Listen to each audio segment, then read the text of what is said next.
Guys, panoorin nyo po si Kuya na kung saan naliligo po siya sa ulan. Ayan, tingnan nyo po guys, oh. Ayan. At siya po ay nakapula. Tingnan nyo po guys. At ayon po kasi sa kasabihan, pag naliligo ka raw po sa ulan tapos nakapula ka, ay tatamaan ka raw po ng... Pero hindi ko po alam guys kung totoo po ito, dahil yan po ang sinasabi ng mga matatanda doon sa amin.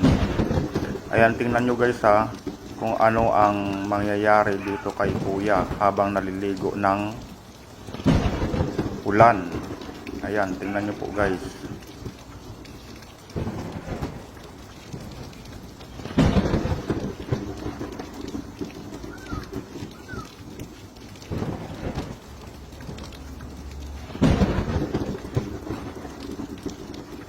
Naliligo talaga si Kuya sa ulan at hindi niya akalain kung ano ang mangyayari sa kanya mamaya. Tingnan nyo po guys hanggang sa dulo ng video.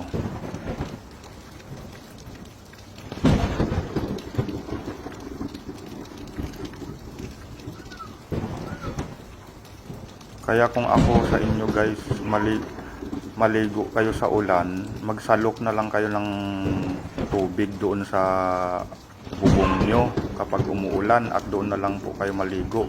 Huwag na po kayo gumala kung saan saan. Kaya tingnan nyo po itong nangyari kay Kuya oh. Sa isang iglap lang,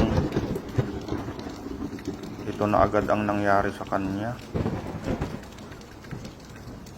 Kaya mag-ingat po tayo guys, lalong lalo na po sa mga bata na mahilig po maligo sa ulan.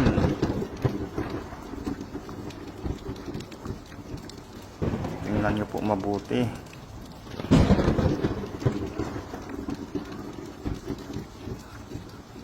Ang lalakas pa naman ng kulog at kidlat. Tingnan nyo naman guys.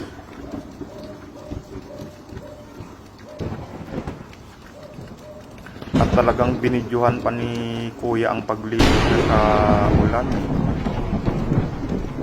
Pero hindi niya akalain ganito ang mangyayari sa kanya.